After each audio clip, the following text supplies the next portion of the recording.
11 महीने दिल्ली सरकार को कंप्लीट हो चुके हैं। एक इंटेंट ऑफ गवर्नेंस दिखाने का काम हमने किया है। एक साल में इतने अलग अलग रिस्पॉन्सिबिलिटीज को मैनेज करना पर्सनली आपके लिए कैसा था? गवर्नेंस जो है साइलोज में नहीं चलती, वो एक कॉम्प्रहेंसिव समन्वय का काम है। 417 करोड़ का ग्रांट देकर जितने भी टीचर्स की पेंडिंग सैलरीज थी और एकेडमिक डिस्ट्रप्शंस थे, उस इशू को आपने सॉल्व किया। तो हमने ये निर्णय किया कि दिल्ली के एजुकेशनल एटमॉस्फेयर में सब चीजें सामान्य चलनी चाहिए। जो हमारा दायित्व है हम अपना दायित्व पूरा करें, शिक्षक अपना दायित्व पूरा करे, विद्यार्थी अपना दायित्व पूरा करे। हमारे पास जादू की छड़ी थी ऐसा नहीं है, हमने केवल राजनीतिक इच्छा शक्ति से और दिल्ली की बेहतरी हमें करनी है, इस भाव से हमने काम किया, हम कर पाए। हम दिल्ली के सभी बच्चों को, प्राइवेट स्कूल के बच्चों को 18 लाख बच्चे और सरकारी स्कूल के लगभग 18 लाख बच्चे, ये सब हमारे बच्चे हैं। तो दिल्ली में एक नया स्पोर्ट्स इनिशिएटिव आने वाला है जो मुझे पता चला है, वो क्या है? दिल्ली खेल महाकुंभ के नाम से उत्सव करने वाले हैं। तो ये एक दिल्ली में खेल इकोसिस्टम बनाएगा। सर, अपॉर्चुनिटीज की बात अगर कर रहे हैं तो DSEU जैसे इंस्टीट्यूशंस दिल्ली के यूथ के लिए काफी कुछ नया लेकर आ रहे हैं, तो ये सिर्फ डिग्रीज होंगी या ये एक्चुअल एम्प्लॉयबिलिटी भी होगी? DSEU, बाकी हमारी यूनिवर्सिटीज, इन सब में जो अलग अलग इंक्यूबेशन सेंटर्स चल रहे हैं, ये इंक्यूबेशन सेंटर्स एक दिशा में काम करें, इसके लिए इंक्यूबेशन पॉलिसी, भविष्य के लिए स्टार्टअप पॉलिसी, इन सब पर काम हो रहा है। दिल्ली के युवा को अगले 5 साल में आप कहां पे देख रहे हैं? 2035 तक दिल्ली में कम से कम 5000 स्टार्टअप खड़े हो, हर साल एक यूनिकॉर्न बने। 98.3 मिर्ची से मैं हूं आरजे कृष्ण और मैं हूं आरजे श्रुति, और आज हमारे बीच एक ऐसे लीडर हैं who carries most critical responsibility on his shoulders. ये एक सीजन्ड पॉलिटिशियन हैं, ये एक हैंड्स ऑन एडमिनिस्ट्रेटर हैं। He is the honourable home minister, जो बहुत सारे की पोर्टफोलियोज हैंडल करते हैं, which includes home, education, higher education, training and technical education, power and urban development. And he is someone जिन्हें मैं पर्सनली एडमायर करता हूं for his focus on governance, transparency और ऐसे रिफॉर्म्स जो सीधा आम नागरिकों से जुड़े हैं। और पिछले 11 महीनों में इन्होंने ऐसे कदम उठाए हैं जिससे एजुकेशन सिस्टम बहुत ज्यादा बेहतरीन हुआ है, अर्बन इंफ्रास्ट्रक्चर और भी ज्यादा इंप्रूव हुआ है और पब्लिक सेफ्टी बढ़ी है। और इन फाइल्स और पॉलिसीज से हटकर ये एक ऐसे शख्स हैं जो दिल्ली की मिट्टी से जुड़े हैं। 98.3 मिर्ची पे we have with us the honourable home minister of Delhi, Shri Ashish Sood ji. कैसे हैं सर आप? नमस्कार, मैं ठीक हूँ, आप बताइए। सर, सबसे पहला सवाल, 11 महीने दिल्ली सरकार को कंप्लीट हो चुके हैं, कैसा रहा सफर? देखिए, ये चुनौतियों का सफर है। जिस तरह दिल्ली के सीमा पर लीगेसी वेस्ट के पहाड़ हैं, उसी तरह लीगेसी की समस्याएं भी, पिछले 27 सालों की लीगेसी की समस्याएं भी हमारी सरकार को मिली हैं। और ये चुनौतीपूर्ण सफ़र था। इसमें दिल्ली की जनता के सहयोग से, भगवान के आशीर्वाद से, हम बड़े सधे हुए कदमों से दिल्ली की समस्याओं का निदान करने के लिए आगे बढ़ रहे हैं। आप लोगों ने देखा होगा, आज से कुछ समय पहले दिल्ली की सड़कों पर अक्सर हमारे सफाई कर्मचारी कूड़े के ढेर को फेंक कर चले जाते थे। हड़तालें होती थी, सफाई कर्मचारी भाइयों बहनों की हड़ताल थी। पिछले 11 महीने में हमने उस इशू को रिजॉल्व किया है। आज आप दिल्ली में नगर निगम को पैसे की राज्य सरकार नहीं दे रही, इसलिए लोगों की तनख्वाह नहीं मिल रही, इसलिए वे सफाई नहीं कर रहे, वो कूड़ा फेंक कर जा रहे हैं। ऐसी सब समस्याओं को ख़त्म करके एक इंटेंट ऑफ गवर्नेंस दिखाने का काम हमने किया है। दिल्ली की सरकार के पास मात्र दिल्ली विश्वविद्यालय से संबंधित 12 कॉलेज थे। उन 12 कॉलेजों में ही सरकार के मुखिया एक चैनल पर लक्ष्मी पूजन करते हुए दिखते थे और उन 12 कॉलेजों के principal, teachers, non teaching staff, बच्चे हड़ताल करते थे। 11-11 महीने तक तनख्वाह नहीं मिलती थी। एजुकेशन सिस्टम में इस खींचतान को भी बंद किया है। Nothing is changed. हमारे पास तो कहा जाता है कि हम पे आरोप लगाते हैं हमारे विपक्षी दल की हमारा बजट कम हो गया, मगर फिर भी हमने इतनी बड़ी समस्याओं को दूर करके इतनी बड़ी समस्याओं का हल निकालने का काम किया है। और धीरे धीरे दिल्ली की इन समस्याओं को, चाहे वह कूड़े की समस्या हो, चाहे वो स्कूल्स की समस्या हो, चाहे वो हमारे सरकारी स्कूल के बच्चों को टेक एनेबल्ड एजुकेशन की बातचीत हो, इन सब में हम आगे प्रगति कर रहे हैं। सर, जैसा कि अभी हमने डिस्कस किया, आपके अंडर बहुत सारे क्रिटिकल पोर्टफोलियोज हैं, तो ऐसे में एक साल में इतने अलग अलग रिस्पॉन्सिबिलिटीज को मैनेज करना पर्सनली आपके लिए कैसा था? देखिए, गवर्नेंस जो है साइलोज में नहीं चलती, वो एक कॉम्प्रहेंसिव समन्वय का काम है। हर विभाग में काम करने वाले लोगों का, इन सब में समन्वय स्थापित करना ही गवर्नेंस है, और समन्वय स्थापित करके डिलीवरी देना, ये गवर्नेंस है। तो हमने उस दृष्टिकोण से हमारे मुख्यमंत्री जी के नेतृत्व में अनेक अच्छे काम हुए हैं। एक रूपता के साथ निर्णय प्रक्रिया को तेज करना, इंट्रा डिपार्टमेंटल इश्यूज़ को रिजॉल्व करना, और जहाँ तक मेरे मंत्रालयों का विषय है, हमारे मंत्रालयों में इंट्रा डिपार्टमेंटल चीज़ों को प्रोएक्टिव तरीके से रिजॉल्व करना, हमारे इश्यूज रिजॉल्व हो जाएं। नहीं तो फाइलें इसीलिए रुकी रहती हैं कि दूसरे डिपार्टमेंट ने अभी तक उस पर सहमति नहीं दी। उसको प्रोएक्टिव तरीके से करना, इन सब चीज़ों में नेविगेट करना और इन सब चीज़ों की बातचीत करके दूर करना ही गवर्नेंस है, और मुझे लगता है कि हमारी सरकार इसमें अच्छा काम कर रही है। आपको थोड़ा सा बेहतर जानने के लिए और समझने के लिए मेरा ये सवाल है, आप पॉलिटिक्स में हैं, लेकिन जब हम छोटे होते हैं कुछ और बनना चाहते होते हैं, जैसे मैं शायद आर्मी में जाना चाहता था, बट आज मैं एक आरजी हूँ। जब आशीष सूद जी छोटे थे, क्या बनना चाहते थे? जाना तो मैं भी आर्मी में ही चाहता था। देखिए, हम सब अपने बचपन में टेलीविजन पे यहाँ वहाँ अपने ब्रेव हीरोज को देखते हुए बड़े होते हैं, तो बच्चा उसी में जाना चाहता है, मगर डेस्टिनी है, और आगे आगे जैसे बड़ा होता है तो और अलग अलग चीज़ें आपके प्रभावित करती हैं, और कुछ हालात भी व्यक्ति को अलग अलग दिशाओं में लेके जाते हैं। तो मैं भी जाना चाहता था फौज में, मुझे वर्दी प्रभावित करती थी, आज भी करती है, मैं उसका बहुत सम्मान करता हूँ।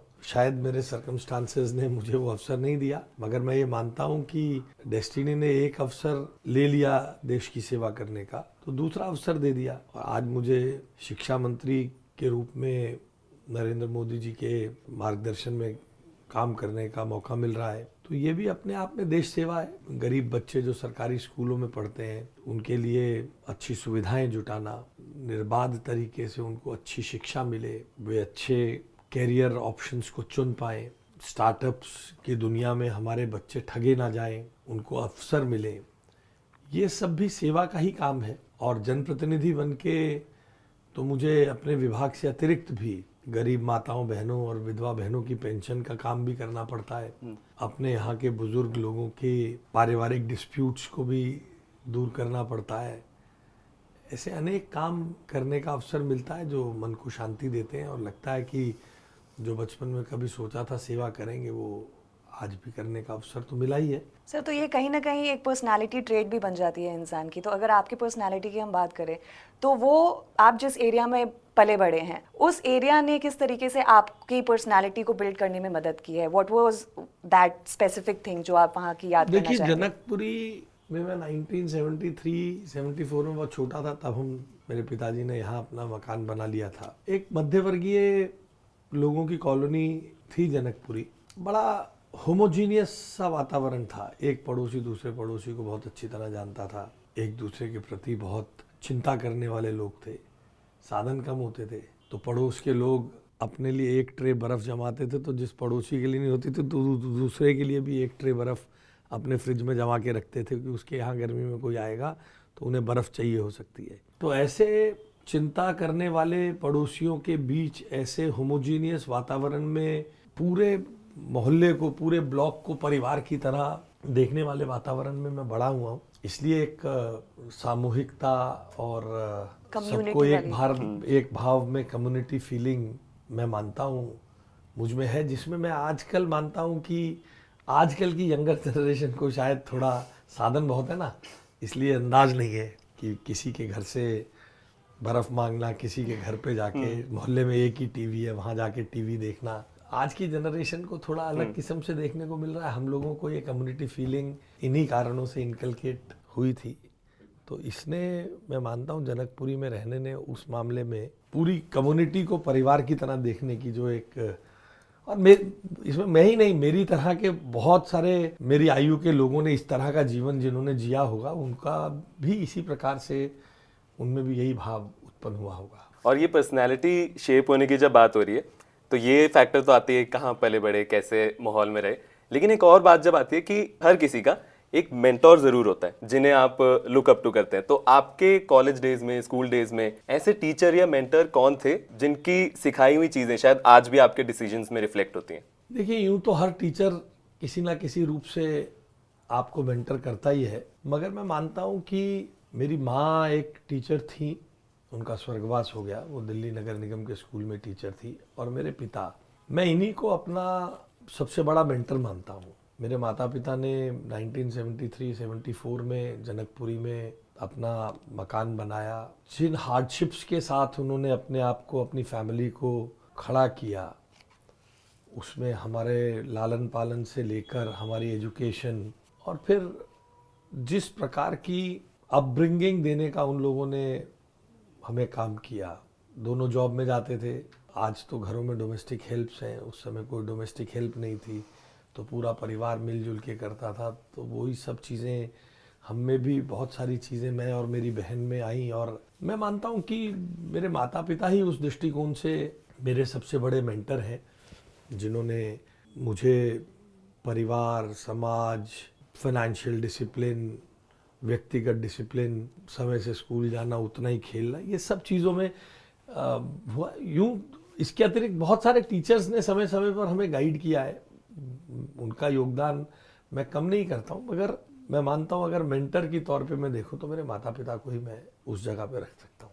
और सर, अगर आपके पॉलिटिक्स में इंटरेस्ट की बात करें हम, तो वो मोमेंट क्या था, कब था जब आपके दिमाग में आया कि हाँ पॉलिटिक्स में जाना है अब? तो वो तो अचानक ही हो गया। कौन सा स्कूल में, कॉलेज में पढ़ने वाला बच्चा, आज तो इंटरनेट की दुनिया में लोग सब देखते हैं, उस जमाने में कौन देखता था कि मैं जाऊंगा पॉलिटिक्स में? मैं 11th 12th की बात है, मैं DTA मंदिर मार्ग स्कूल में पढ़ता था। 14 अगस्त को 15 अगस्त का फंक्शन मनाया जा रहा था, स्कूल का माइक खराब हो गया। मेरी क्लास टीचर थी, उन्होंने कहा हिंदी में तुम जाके 15 अगस्त पे बोलो। मैं बोला, और माँ सरस्वती की कृपा से बहुत अच्छा बोला। तो हर कोई टीचर आके क्लास में बोले, ऐसे हाथ हिला रहा था जैसे वाजपेयी जी हिलाते। तो हम तो 11वीं 12वीं के बच्चे थे, हमें क्या पता अटल बिहारी वाजपेयी जी। उसके बाद मैं कॉलेज में आया तो डिबेट बोलने लग गया। डिबेट बोलते बोलते विद्यार्थी परिषद के संपर्क में आ गया, विद्यार्थी परिषद में फुल टाइमर चला गया। तब भी ऐसा ही लगता था कि विद्यार्थी परिषद जो राष्ट्र के पुनर्निर्माण के व्यापक संदर्भ में छात्र युवाओं की भूमिका होती, इसमें मेरा रोल है। मगर वो धीरे धीरे अनायास ही एक झुकाव बनता चला गया और मैं यहाँ आ गया। मगर मैं फर्स्ट जनरेशन एंटरप्रेन्योर भी हूँ और फर्स्ट जनरेशन पॉलिटिकल एक्टिविस्ट भी हूँ। मेरी परिवार में मैंने अपने पिताजी और अपनी फैमिली में अपने बड़ों के बाद मैं ही पहला था जिसने सबसे पहले सीधा अपना बिजनेस ही किया। मेरे बाकी परिवार के लोग भी बिजनेस में हैं, मगर किसी ने पहले तो मैं नौकरी किया, मैंने सीधा बिजनेस करने आया और साथ साथ पॉलिटिक्स भी की। दोनों काम साथ करता रहा हूँ। और बहुत बेहतरीन रहा कि आप पॉलिटिक्स में आए, क्योंकि जितने डिसीजंस लिए गए हैं पिछले 11 महीनों में दिल्ली सरकार में रहते हुए, बहुत बेहतरीन है। और सबसे पहला जिस पे मैं बात करूंगा वो है एजुकेशन। तो आपने जिस तरह DU के 12 कॉलेजेस को लगभग 417 करोड़ का ग्रांट देकर, जितने भी टीचर्स की पेंडिंग सैलरीज थी और एकेडमिक डिस्ट्रप्शंस थे, उस इशू को आपने सॉल्व किया। तो कितना इंपॉर्टेंट रहा आपके नज़रिए से ये डिसीजन उन सभी टीचर्स और स्टूडेंट्स के मोरल के लिए? दिल्ली विश्वविद्यालय के कुछ कॉलेजेस को हम 95% ग्रांट देते हैं। अब वो ग्रांट पिछली सरकार किन्हीं कारणों से देती नहीं थी। पिछली सरकार को क्राइसिस खड़ा रखना और अपने आप को केंद्र सरकार से लड़ते हुए दिखाना उनके पॉलिटिकल एजेंडे को सूट करता था। सरकार के पास पैसा था, केवल एजेंडा खराब था कि लड़ते हुए दिखाएंगे और हम ये बताएंगे देखो हमारे साथ कितना अन्याय हो रहा है, यहाँ सब केंद्र सरकार के कारण खराब हो रहा है। तो हमने ये निर्णय किया कि दिल्ली के एजुकेशनल एटमॉस्फेयर में सब चीजें सामान्य चलनी चाहिए। जो हमारा दायित्व है हम अपना दायित्व पूरा करें, शिक्षक अपना दायित्व पूरा करे, विद्यार्थी अपना दायित्व पूरा करे, हम सब मिलकर अच्छा शैक्षिक वातावरण, एकेडमिक एटमॉस्फेयर खड़ा करें जिसके कारण दिल्ली में बच्चे अच्छी शिक्षा प्राप्त कर सकें, अच्छे अंक प्राप्त करें, अच्छी नौकरियां प्राप्त करें, अच्छे बिजनेसेस स्थापित करें, अच्छे स्टार्टअप्स करें और यहीं से कोई यूनिकॉर्न निकले और हम उस पर गौरव कर सकें। At the end of the day governance का अर्थ क्या है? गवर्नेंस का अर्थ यही है कि हम किसी सत्र के अंत में कह सकें देखो हमने इतना अच्छा काम किया और उसे टेंजिबली जनता महसूस भी करे। तो हमने उसको किया। और तो और हमने कॉलेजेस की बिल्डिंग की रिपेयर के लिए जो कई साल से पैसे नहीं दिए जा रहे थे, हमने वो भी दिए हैं। हमारे पास जादू की छड़ी थी ऐसा नहीं है, हमने केवल राजनीतिक इच्छा शक्ति से और दिल्ली की बेहतरी हमें करनी है इस भाव से हमने काम किया, हम कर पाए। सर, तो इस इनिशिएटिव के दौरान आपको कोई ऐसी स्टोरी मिली जो आप शायद ऑडियंस के साथ शेयर करना चाहें? देखिए, मैं वो सब बातें बहुत करना नहीं चाहता हूँ, क्योंकि फिर उसमें बात आती है कि देखो ये तो पिछली सरकार की बुराइयां ही करते हैं। मगर फिर भी आपके माध्यम से मैं दर्शकों को बताना चाहता हूँ, एक विभाग है दिल्ली सरकार का, ड्यूसिब। ड्यूसिब विभाग दिल्ली की झुग्गी झोपड़ी, ड्यूसिब विभाग दिल्ली के स्लम्स में काम करने के लिए अधिकृत है। ये जो पिछली सरकार गई है ना, रोज बोलती रहती है झुग्गी के साथ अन्याय हो रहा है, ये हो रहा है, बीजेपी झुग्गी हटा देगी वगैरह वगैरह जो कहते रहते हैं। रात को 11:30 पर उन झुग्गी झोपड़ियों में काम करने के लिए फंड अलॉट करते थे 31 मार्च को, और 12 बजे फंड लैप्स हो जाएगा, आप इस्तेमाल ही नहीं कर पाएंगे। और ये मैं कोई भी चीज बिना तथ्य के नहीं बोल रहा हूँ, आप आरटीआई से जांच लीजिए, विभाग के कागजों से जांच लीजिए। ये सिंसियरिटी थी सरकार की। ऐसे सैकड़ों किस्से उन फाइलों में दबे हुए हैं कि कितनी सिंसियरिटी थी। अभी फीस एक्ट पे, फीस बिल पे, कानून पे हमारे बारे में टिप्पणी, इनके पास मौके नहीं थे ऐसा नहीं है, फाइलों में दर्ज है। ये कानून बनाने के लिए कागज तैयार करते थे। फिर क्या होता था, लोग तो कहते हैं अंदर द टेबल डील हो जाती थी और फिर कानून नहीं लाते थे। मगर फाइलों में दर्ज है, इन्होंने कई बार कानून बनाने की कोशिश की। तो अब हमें कहते हैं तुमने ये गलत बना दिया, वो गलत बना दिया। तो मैं अक्सर इस बात को कहता हूं, एक चश्मे बद्दूर फिल्म थी, उसमें वो कहता है तेरी कमीज मेरी कमीज से सफेद कैसे, तो दूसरा आदमी पान थूक देता है उस पे, ले मैंने तेरी भी गंदी कर दी। तो ये वो कोशिश करते हैं हमारे साथ। अपना कानून बनाने के अवसर थे फीस रोकने के, बनाया नहीं। अब हमारे को 20 कानून ढूंढता रहे, हमने हिम्मत तो जुटाई। तुम्हें तो खुश होना चाहिए, दिल्ली के बच्चों के लिए हमने हिम्मत जुटाई। हमारे कारण बड़े जो एक वकील 1 करोड़ रुपए एक पेशी की फीस लेता है, प्राइवेट स्कूल उनको कोर्ट में ले जाकर इस कानून की खिलाफत कर रहे हैं। और ये लोग कहते हैं कि हमने गलत कानून बनाया। इन लोगों से कोई ये पूछे, ये स्कूल वाले किस वकील को खड़ा कर रहे हैं अपने साथ? कम से कम 1 करोड़ रुपए एक दिन के वो चार्जेस लेने वाले वकील हैं। मैं नाम नहीं लेना चाहता, आप जांचिए, आपके दर्शक जांचें क्यों कर रहे हैं वो, अगर हमारा कानून उनके हक में ही था। मगर ये खिसियानी बिल्ली खंबा नोचे लोग हैं, इसलिए बड़ी सारी चीजें दर्ज हैं। मैं अब ये बातें कहूंगा तो फिर वो, अब मेरा काम है गवर्नेंस करना, इनकी बातों को नजरअंदाज करना। तो अब जब एजुकेशन की और स्टूडेंट्स की बात कर ही रहे हैं, तो जिन एग्जाम्स के लिए स्टूडेंट्स प्रिपेयर करते हैं, नीट, सीयूईटी, इनकी कोचिंग की जब बात आती है तो जनरली सब लोग प्राइवेट कोचिंग सेंटर्स को एक लेवल पे देखते हैं। लेकिन free coaching NEET, CUET exams के लिए गवर्नमेंट स्कूल्स के बच्चों को उस लेवल तक लाने की प्लानिंग की गई। तो आपके हिसाब से, आपके विजन में कितना ये इंपॉर्टेंट था और किस तरह से इसकी क्वालिटी को मेंटेन कर रही है सरकार? ये पिछली सरकारों ने कुछ इसमें एफर्ट किया, और जहाँ तक मुझे याद है नीट और जेईई था, अब सीयूईटी भी है, क्लैट भी है, ऐसे सब एग्जाम्स को भी हमने जोड़ा है। हमारे इंटेलिजेंट बच्चों को अवसर मिले, इसके लिए हमने प्रयास किया है। उनको सिलेक्ट करके उनको अच्छी कोचिंग दें ताकि वे ज़्यादा से ज़्यादा अच्छे अंक लेकर दिल्ली के स्कूलों को नाम रोशन कर सकें, अपने माता पिता का नाम रोशन कर सकें, दिल्ली का नाम रोशन कर सकें।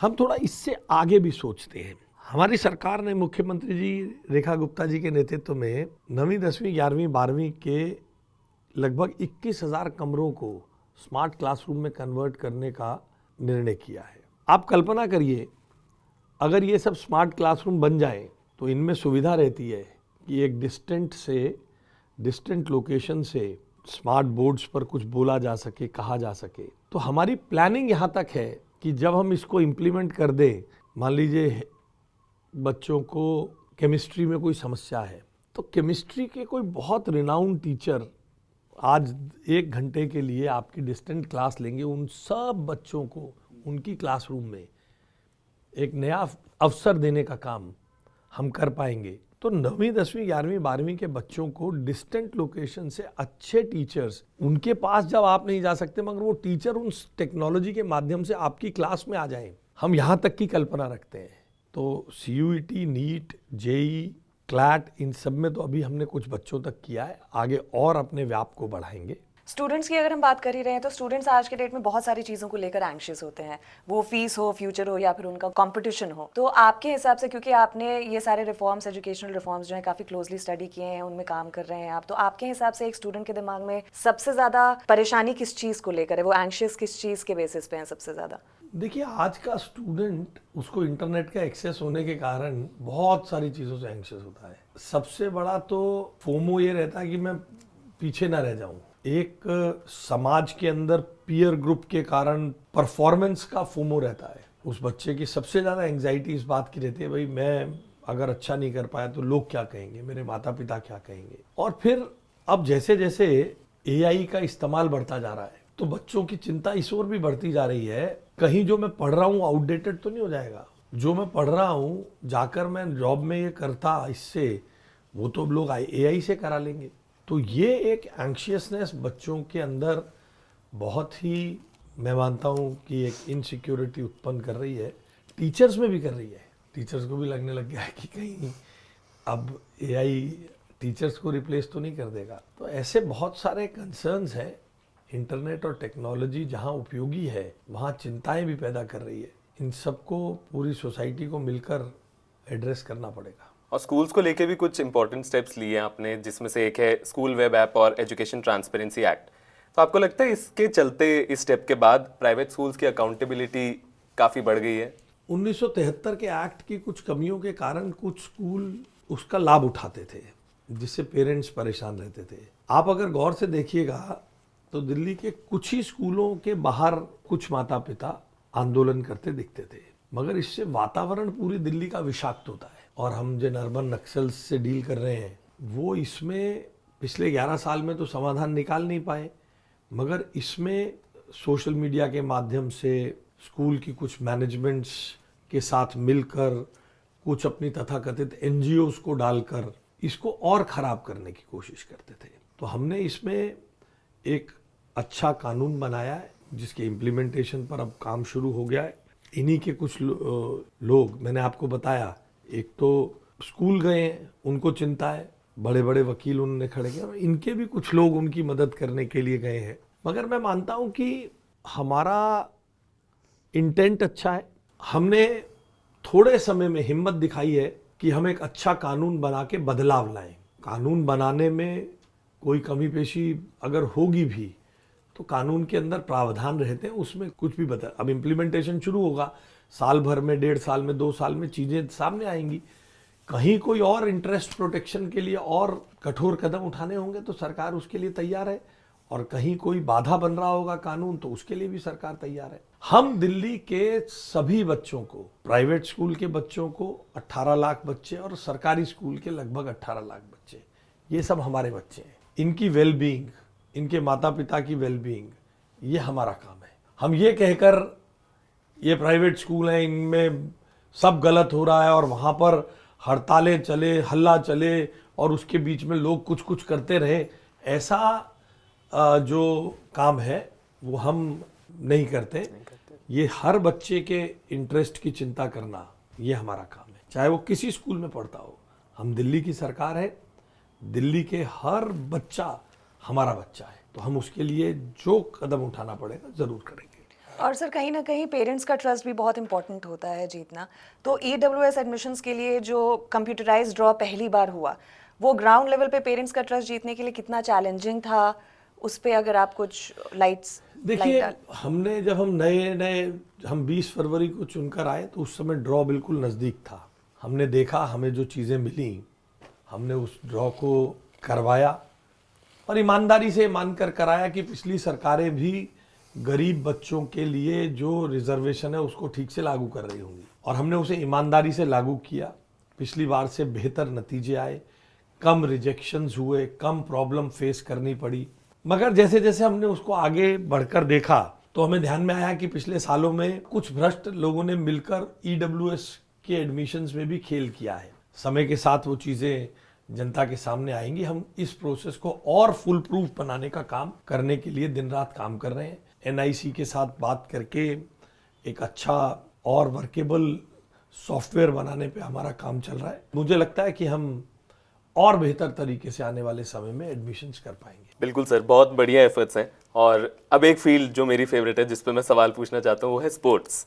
तो दिल्ली में एक नया स्पोर्ट्स इनिशिएटिव आने वाला है जो मुझे पता चला है, वो क्या है और कब आने वाला है, क्या है वो? आपको पता चला तो आप ही बताइए, मुझे क्यों पूछ रहे हैं? मुझे पता चला है कि कुछ आने वाला है। देखिए, हमारी कोशिश है, क्योंकि ये मंत्रालय शिक्षा, खेल और युवा मंत्रालय है। अब बच्चों के एग्जाम शुरू हो जाएंगे, मगर दिल्ली में बाकी स्कूल के परीक्षाओं के साथ दिल्ली के युवाओं में स्पोर्ट्स की, खेलने के प्रति रुचि बढ़े, उनको एवेन्यूज़ मिले, तो एक दिल्ली खेल महाकुंभ के नाम से हम एक उत्सव करने वाले हैं। देखिए, खेल ऐसी चीज़ है, बताते हैं इतने सारे एंजाइम्स बॉडी में खेलने से और जाते हैं, जिसके बाद आदमी की ना तो नशा करने की इच्छा रहती है, उसका पढ़ाई में भी मन लगता है, हर चीज़ में उसको अच्छा महसूस होता है। इतने सारे एंजाइम्स बॉडी से रिलीज होते हैं विद योर फिजिकल एक्टिविटी। तो एक दिल्ली खेल महाकुंभ करने के लिए हम प्रयासरत हैं और बड़ी जल्दी वो खेल महाकुंभ होगा। दिल्ली के हर कोने में खेल हो, दिल्ली में खेलों का वातावरण बने, इस वातावरण से प्रभावित होकर बच्चे और खेलने लगें, दिल्ली में और नेशनल और स्टेट लेवल के खिलाड़ी, इंटरनेशनल लेवल के खिलाड़ी ग्रूम हो, जो मुख्यमंत्री खेल प्रोत्साहन योजना के अंतर्गत बच्चों को साधन मिले हैं, वो जमा खेलने के ये अलग अलग कॉम्पिटिशन्स सरकार के द्वारा, जिसमें प्राइज मनी भी मिलेगी, सब कुछ हो, तो ये सब चीजें जब मिले तो ये एक दिल्ली में खेल इकोसिस्टम बनाएगा। बिल्कुल, हम उसके लिए प्रयासरत हैं। सर, जो बच्चे अभी फिलहाल देख रहे हैं, उनके दिमाग में ये बात सुन के आई एम श्योर ये क्वेश्चन आया होगा कि ये किस एज ग्रुप के लिए है, किन यूथ के लिए है स्पेसिफिकली? ये सबके लिए है। दिल्ली स्कूल गेम्स अलग होते हैं, स्कूल गेम्स हो गए, अब स्कूल के बच्चे उसमें जा रहे हैं। बाकी दिल्ली में कहीं लोग फुटबॉल खेलते हैं, कहीं वॉलीबॉल खेलते हैं, कहीं बास्केटबॉल खेलते हैं, वो अपने अपने उसमें खेलते रहते हैं। पिकल बॉल का चलन बढ़ गया है, सॉफ्ट बॉल का चलन बढ़ गया है, स्क्वाश का चलन बढ़ा है। इन सब बच्चों को भी तो मिलना चाहिए, वो सब यहाँ आएंगे, हमारे फेडरेशन के लोग आएंगे, नए टैलेंट्स को मौका मिलेगा। आप देखिए ना, एक आईपीएल हुआ है, ज़्यादा बढ़िया खिलाड़ी हमारे को मिलने लग गए देश के लिए। हम आईपीएल जैसी कोई चीज़ नहीं करने जा रहे हैं, मगर खो खो हो, फुटबॉल हो, हॉकी हो, बास्केटबॉल, वॉलीबॉल, ये जब इधर उधर सब लोग खेलते हैं, एक जगह स्ट्रक्चर्ड खेलेंगे। दिल्ली के हमारे इतने सारे स्टेडियम्स हमारे पास हैं, इतने सारे स्पोर्ट्स ग्राउंड्स हैं, उसका इस्तेमाल हो। अब सर्दी कम हो गई, फरवरी आते आते अच्छा गुलाबी मौसम होगा, 1-1.5 महीने सब लोग अलग अलग जगह खेलों का वातावरण बने। तो मुझे लगता है इसका दिल्ली में नौजवानों में ड्रग और सब्सटेंस अब्यूज से बचने के लिए भी बहुत बड़ा रोल इस काम का हो सकता है। सर, खेलकूद की बात हो रही है तो एक बहुत बड़ा माइलस्टोन जो मार्च 2026 में पहला Commonwealth kho kho championship host करने जा रहे हैं, जिसमें 24 से ज़्यादा कंट्रीज एक्सपेक्टेड हैं। तो ऐसे ग्लोबल माइलस्टोन पे आपकी क्या राय है और ये ग्रास रूट लेवल पे किस तरीके से यूथ लेवल इनिशिएटिव्स को और ज़्यादा बढ़ाएगा? ये सब इंटरनेशनल इवेंट्स भारत को मिलते हैं, क्योंकि प्रधानमंत्री जी के नेतृत्व में स्पोर्ट्स का इकोसिस्टम, स्पोर्ट्समैन को प्रमोट करना, स्पोर्ट्समैन को नए अवसर देना। किसी नीरज चोपड़ा का जेवलिन टूट जाए तो लाखों रुपए का जेवलिन उसके घर पहुंचाने के कारण इस प्रकार के इवेंट्स हमारे देश में आ रहे हैं। अच्छा है, खेलों का इकोसिस्टम बढ़े।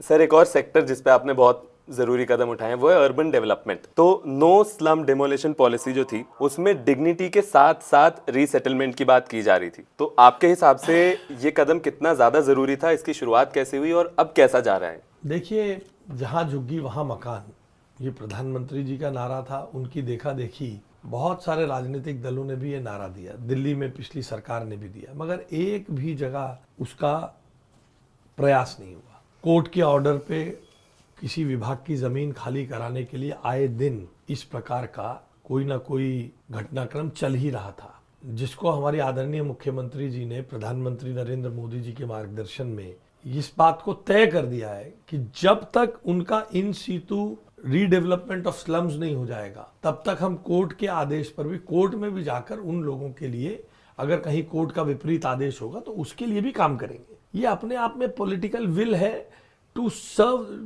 The people of Delhi. ये दिखाता है कि कैसे हम दिल्ली के लोगों की सेवा करने के लिए हम चिंतित हैं और उसके लिए काम करते हैं। अब ये सब जब हम करते हैं तो हमारे विरोधियों से तो हम कोई अच्छी बात की उम्मीद करते ही नहीं है। इसलिए मुख्यमंत्री जी के नेतृत्व में redevelopment and relocation of slums की पॉलिसी को भी स्टडी किया जा रहा है। उसमें क्या कमियां हैं, क्यों जगह जगह पर जहां पर भी हुआ है उसके डिजायर्ड रिजल्ट्स नहीं आए हैं, कैसे आ सकते हैं। पुराने मकान बने हुए हैं बहुत जगहों पर, वहां दिए नहीं गए हैं, उनको ठीक करके हम कैसे दे सकते हैं। ऐसी सब जो विषय है उन सब विषयों को लेकर सरकार बहुत बड़ा काम कर रही है और हमें उम्मीद है कि हम इसमें बहुत जल्दी सफलता प्राप्त करें। सर, सरकार पावर एंड एनर्जी को लेकर भी काफी काम कर रही है और दिल्ली में एक समस्या जो हुआ करती थी कि लंबे पावर कट्स होते थे, बट अब ये चीज नहीं है। तो ये जो इम्प्रूवमेंट है ये सीजनल है या आप सिस्टम लेवल रिफॉर्म्स की बात कर रहे हैं इसके थ्रू? देखिए, पिछले 10-11 साल में दिल्ली के पावर सेक्टर के दो हिस्सों में कोई बहुत बड़ा काम नहीं हुआ। एक हिस्सा है ट्रांसको डीटीएल जो ट्रांसमिशन लाइंस पे काम करती है। कोई बड़ी इंफ्रास्ट्रक्चर सुधार नहीं हुआ, कोई बड़ी खरीदी नहीं हुई। हर ट्रांसफार्मर और हर नेटवर्क जो है ओवरबर्डन चल रहा है। पीक आवर में भय बना रहता है कहीं ओवरबर्डन होने के कारण कोलैप्स ना हो जाए। उसी तरीके से डिस्कॉम्स को जो हर विधानसभा में नए ट्रांसफार्मर्स लगाने थे, नई तारें बिछानी थी, उन पर भी बहुत समय से लंबा काम नहीं हुआ। ये सब तो हुआ नहीं, मगर रेगुलेटरी एसेट बढ़ते चले गए। बिजली कंपनियों की जनता से वसूली और बकाया बढ़ता चला गया। हम लोगों ने इसके संदर्भ में दिल्ली का पावर सेक्टर मास्टर प्लान पर काम किया है। आने वाले 3 सालों में 2029 मार्च के अंत तक 17,000 करोड़ की लागत से डिस्कॉम्स के माध्यम से ट्रांसफार्मर, तारें और डीटीएल की नई खरीद, ट्रांसफार्मर्स के संदर्भ में जो 80% 90% कैपेसिटी पे चल रहे हैं उनको बदलवाने की व्यवस्था, ऐसे सब विषयों पर हमने काम शुरू किया है। अभी तो ट्रायल बेसिस पे तारों का जंजाल खत्म हुआ है। तारों के जंजाल को धीरे धीरे दिल्ली में साधन जुटाते हुए तेजी से खत्म करने का भी काम किया जाए। तो एक कदम जो बहुत ज्यादा जरूरी रहता है सभी देशों के लिए, राज्यों के लिए, वो है सस्टेनेबल डेवलपमेंट। सस्टेनेबल डेवलपमेंट का एक जरूरी हिस्सा है रिन्यूएबल एनर्जी। तो दिल्ली में किन रिन्यूएबल एनर्जी प्रोजेक्ट्स पे भी कुछ काम किया गया है? जी हाँ, पीएम सूर्य घर योजना को अच्छे से लागू करने की हमने प्रयास किया है। हमने उसमें राज्य की सब्सिडी के शेयर को बढ़ाने का काम किया है।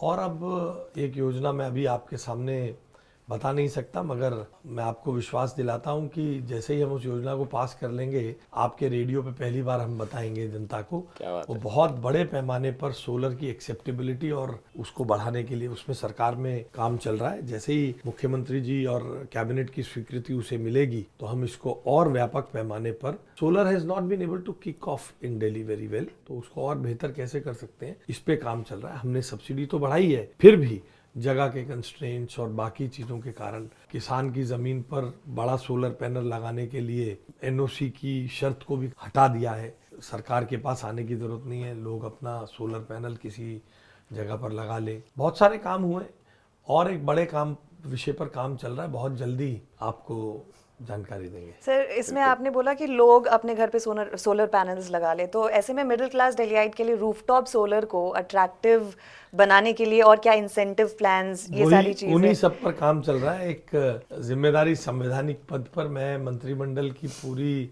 जिम्मेदारी के साथ ही आपको ये सब होने पर ही बता सकता हूँ। सरकार इस पे गंभीरता से इसकी एक्सेप्टेबिलिटी बढ़ाने के लिए लोग इस स्कीम में आए, इसके लिए काम कर रही है। और मेरा आपसे वादा है, आप अपने रेडियो पे पहले अनाउंस करेंगे बाकियों से। क्या बात है, बिल्कुल। एक और काम जिस पे बहुत गंभीरता से काम किया गया सर, वो है यूथ का स्किल डेवलपमेंट। तो जैसा कि क्लासेस 6 से लेके 12 तक का स्किल और एंटरप्रेन्योरशिप की बात हम कर रहे हैं, तो ट्रेडिशनल एजुकेशन के साथ साथ स्किल्स को बैलेंस करना कितना चैलेंजिंग रहा? देखिए, हमने 3 नए करिकुलम चलाए हैं, राष्ट्र नीति, नींव और साइंस ऑफ लिविंग।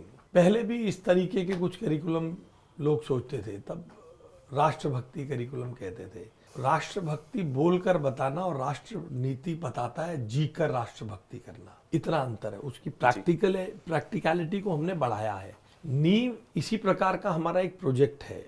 बच्चे को माइंडसेट ये डेवलप होना चाहिए कि मैं अपनी चीज इनोवेट करके चीजें खड़ी कर सकता हूं, मुझे केवल नौकरी ढूंढना नहीं है। अब हमारे अंदर एक कमी है, हम अपनी चीजों के बड़े बड़े विज्ञापन नहीं करते, हम वो पैसा बच्चों पर खर्चते हैं। हर स्कूल में, पूरे दिल्ली के स्कूलों में 5,000 टीम्स बनाई गई हैं और हर टीम को 20,000 रुपए दिए गए हैं इनोवेशन करने के लिए। मैं जाता हूं स्कूलों में, देखता हूं कोई बच्चों ने जहाज बनाया है, उससे किसान अपनी जमीन पर खाद छिड़क सकता है। तो मैंने इनसे कहा भाई इससे जो फॉगिंग होती है, अभी मच्छर के सीजन में फॉगिंग करते हैं, तो क्या ये सड़क पर घूमने, वो गाड़ी घूमती है तो पॉल्यूशन भी होती है, इस धुआं, वो भी धुआं छोड़ती है और बड़ी सारी मोटर चलने के कारण डीजल के धुएं से भी होती है, तो क्या ये वो कर सकता है? बच्चों ने कहा हाँ साहब कर सकता है। हमने उनको आगे प्रमोट किया, छोटी सी घड़ी बना के कि कोई भी इसे पहन के चला जाए, खटाक देनी से व्हाट्सएप किसी डिजायर्ड नंबर पे किसी आपदा के समय में मैसेज कर सकता है, बहुत सस्ते में। 2,000 रुपए में तो हमने ये बनाया, अगर हम इसको बिजनेस मॉडल पे या वैसे बनाएंगे तो 600-700 रुपए में बना देंगे। ऐसे अनेक काम, ये कितना आत्मविश्वास देता है बच्चों में, ये बच्चों को कितना अवसर देता है। वो अपनी फॉर्मल एजुकेशन छोड़कर व्यापार करने लग जाए, हम ये नहीं चाहते, मगर एक माइंडसेट रिस्क लेने का, एक माइंडसेट खुद अपने पैरों पे खड़े होने का, एक नई इनोवेशन करने का भाव उनके अंदर उत्पन्न हो, ये आत्मविश्वास उत्पन्न हो। देखिए, हम हर किसी को नौकरी नहीं दे पाएंगे, हर व्यक्ति को सरकारी नौकरी कैसे मिल जाएगी, हर व्यक्ति को टाटा बिरला थोड़ी ना बन जाएगा, मगर उसके अंदर इतना आत्मविश्वास हो कि मैं जो करना चाहता हूं मैं वो कर सकता हूं, मेरे अंदर काबिलियत है।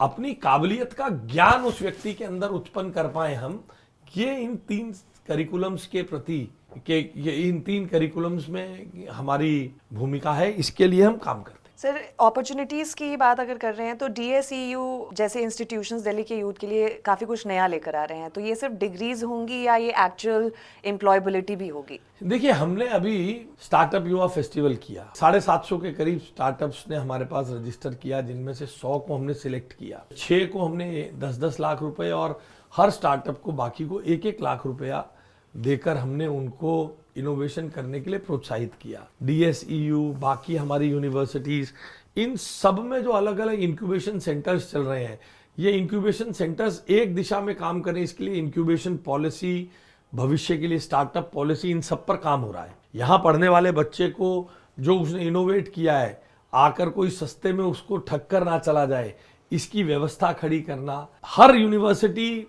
काम कर रही है वेस्ट मैनेजमेंट पर ही, तो कितनी वेस्टेज हम एक चैनलाइज करके पॉलिसी के तहत रेपिटेशन को रोक पाए, उनको स्ट्रीमलाइन कर सके, इसके ऊपर सरकार गंभीरता से काम कर रही है। हमारा स्टार्टअप युवा फेस्टिवल बहुत सफलतापूर्वक दिल्ली के बच्चों के लिए उसने काम किया है। जैसे आपने बात करी स्टार्टअप युवा फेस्टिवल की, और उससे पहले आपने कहा कि हम ये चाहते हैं कि दिल्ली का युवा जो बनना चाहे वो बने, ये कॉन्फिडेंस उसमें हो।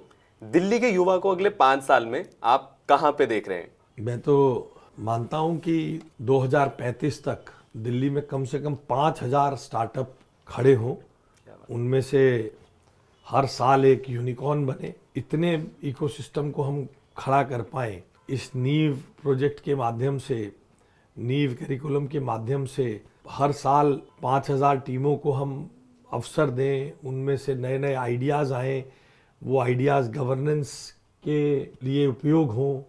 और अभी जो हमारा AI ग्राइंड चल रहा है, उसमें दिल्ली की 10 प्रॉब्लम स्टेटमेंट पर दिल्ली के बच्चे पेपर पे प्रोटोटाइप बना रहे हैं। AI ड्रिवन टेक्नोलॉजी से कैसे उन समस्याओं का हल किया जा सकता है। तो मैं तो देखता हूं कि आने वाले 5 सालों में दिल्ली से वेस्ट की, पॉल्यूशन की, हेल्थ सेक्टर से संबंधित अनेक समस्याओं के समाधान करने के लिए AI टेक्निक भी दिल्ली के बच्चे काम कर पाए। सर, इतनी सारी इनिशिएटिव्स की हमने बात की, एक बहुत ही खूबसूरत इनिशिएटिव जो मुझे पर्सनली लगती है इज अटल कैंटीन का इनिशिएटिव। ये जो इनिशिएटिव है, ये सिर्फ पेट नहीं भरता, इससे डिग्निटी भी कहीं ना कहीं मिलती है to the deprived people who are out there. ये वेलफेयर का कोर क्या होना चाहिए आपके हिसाब से? देखिए, हमने अपने संकल्प पत्र में कहा था हम गरीबों को 5 रुपए का भोजन देंगे। दिल्ली मिनी भारत है, बहुत सारे लोग आते हैं, अकेले ही यहाँ रहते हैं, काम करते हैं, तो सुबह खाना बनाते हैं, शाम तक का बना के चले जाते हैं, पिछली शाम बनाते हैं अगले 3। तो उनको अगर गर्म, पौष्टिक,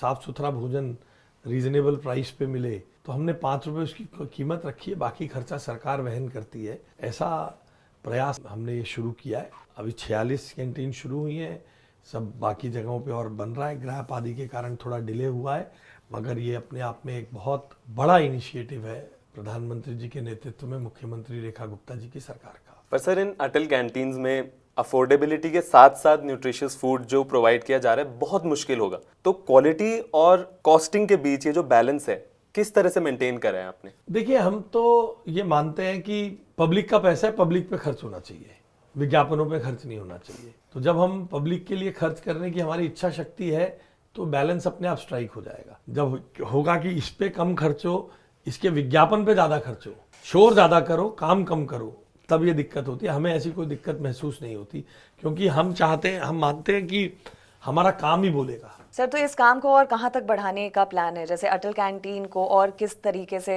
व्यापक तौर पे हम और डिसमिनेट करेंगे? हमने हर विधानसभा का हमने अनेक इसमें प्रॉमिस अपनी संकल्प पत्र में किए थे, उसको अक्षरशः पूरा करेंगे। मगर अब जैसे इस वर्ष हम 100 बनाना चाहते हैं, तो ये बन जाए। इसमें जो कमी दिख रही है इनके इम्प्लीमेंटेशन में और जो सुधार की गुंजाइश, उसके बाद और आगे चलेंगे। तो जब खाने की बात हो ही रही है, तो आखिरी मुलाकात जब आपकी और मेरी हुई थी तो दिल्ली फाउंडेशन डे पे बिगेस्ट फूड फेस्टिवल जब आपने ऑर्गेनाइज किया था, वहां पे इतने सारे फूड स्टॉल्स आए, अपने बच्चों को भी मौका दिया कि वो अपने स्टॉल्स लगाएं, अपने अपने खाने को रिप्रेजेंट करें। और मुझे ये पता चला है कि आप भी बहुत फूडी हैं, बहुत खाने का बहुत शौक है आपको। जहाँ भी कुछ अच्छा खाने का दिखता है वहाँ पे गाड़ी रुकवा लेते हैं। तो आपको खाने में क्या पसंद है सबसे ज्यादा दिल्ली में? मुझे तो खाना तो अच्छी चीज़ें सभी पसंद है, मगर हाँ, शौक के तौर पर तो मैं छोले भटूरे खाने का बहुत शौकीन हूँ। हर दिल्ली वाले के ऐसे ही शौक मिलेंगे आप। बिल्कुल। अच्छा, आपने पोसंगीपुर के मोमोज की बात करी थी आखिरी बार, जाते हैं अभी भी वहाँ पे? हाँ, बहुत पूरी दिल्ली के बच्चे जाते हैं वहाँ। पर मैं आपके साथ एक रैपिड फायर खेलने वाला हूँ छोटा सा, जिससे मुझे जानना है कि आपको सबसे ज्यादा क्या पसंद आता है, और आपको जल्दी जल्दी से जवाब देना है। ऐसा है, छोले भटूरे या पाव भाजी? छोले भटूरे। छोले भटूरे या वड़ा पाव? छोले भटूरे। छोले भटूरे या फिर अपने राजमा चावल? दोनों। एक चीज करना पड़ेगा। दोनों ही खाएंगे। चलो, राजमा चावल। राजमा चावल या कढ़ी चावल? दोनों। कंफ्यूज। नहीं, दोनों ही अच्छी चीज है। दोनों को अपने आप में कैसे अलग अलग कर सकते हैं? दोनों के अपना अपना है। जब दोनों बनेंगे तो थोड़े थोड़े दोनों खाएंगे। थोड़े थोड़े दोनों खाएंगे। कढ़ी चावल या छोले कुलचे? छोले कुलचे। छोले कुलचे, आलू पराठा? आलू पराठा। आलू पराठा या अपने गोलगप्पे? गोलगप्पे तो सभी। आलू पराठा। आलू पराठा या आखिरी ये है मेरा सवाल, आलू पराठा या फिर छोले भटूरे? दोनों।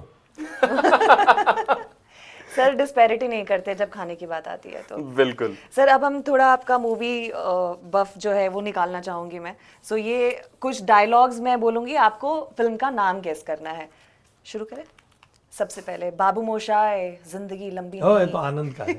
कंप्लीट भी नहीं होने दिया। Good one. सो नेक्स्ट है, थप्पड़ से डर नहीं लगता साहब, प्यार से लगता है। सलमान खान की पिक्चर का था, वांटेड। नहीं, एक और जिसमें चश्मा मुश्मा पहनते हैं, उल्टे साइड चश्मा चुलबुल रखते पांडे? हैं। दबंग। मेरे पास बंगला है, बैंक बैलेंस है, गाड़ी है। दीवार। ओहो। कितने आदमी थे? शोले। एक चतुर नार करके। पड़ोसन। क्या बात है, बोलने भी नहीं दे रहे ये तो कंप्लीट सवाल। कभी कभी जीतने के लिए कुछ हारना भी पड़ता है। बाजीगर। क्या क्या बात बात है। है। इसी के साथ आपने प्रूव कर दिया दैट आप भी बाजीगर हैं सर, मूवी वाले बाजीगर तो डेफिनेटली हैं आप। सो नाउ टू कंक्लूड, 11 महीने में जब इतने सारे एफर्ट्स हो गए ऑलरेडी, अब अगले 4 साल का क्या प्लान है? देखिए, जिन कामों को शुरू किया इन्हें अंत तक ले जाना, लास्ट माइल तक, लास्ट व्यक्ति तक इनकी डिलीवरी पहुंचना। स्मार्ट क्लासरूम बनने तो हर क्लासरूम स्मार्ट क्लासरूम हो जाए। टेक एनेबल्ड एजुकेशन हर बच्चे को मिले। एथिकल एआई का उपयोग बच्चे सीखें, एआई से डरे नहीं। ये लास्ट बच्चे तक पहुंचना चाहिए। इसलिए हम उस सरकार में से नहीं है जो हर बार कुछ विज्ञापन की तरह किसी चीज़ को बोलते रहे। हमारे जो इनिशिएटिव्स हैं, अभी हमारा ये भी कहना नहीं है कि हमने ये सब कर ही दिया है। इन सबको करने में अपने आप में एक समय लगता है, और वो लास्ट बच्चे तक पहुँचे, दिल्ली के लास्ट व्यक्ति तक वो चीज़ें पहुँचे। इसके लिए हमारी सरकार अगले 4 साल स्ट्राइव करेगी कि हमारी हर पॉलिसी सैचुरेशन के पॉइंट तक हर व्यक्ति तक पहुँचे। एंड सर, 11 महीनों की हमने जो ये अभी बात की, इतनी डिटेल चर्चा हुई, it was really insightful to personally know कि किस लेवल पे काम चल रहा है और आगे क्या कुछ प्लान किया हुआ है। So thank you so much for the time sir. मतलब पूरी टीम की तरफ से, मिर्ची की टीम की तरफ से आपको शुक्रिया अदा करना चाहूँगी। बहुत बहुत धन्यवाद आपका।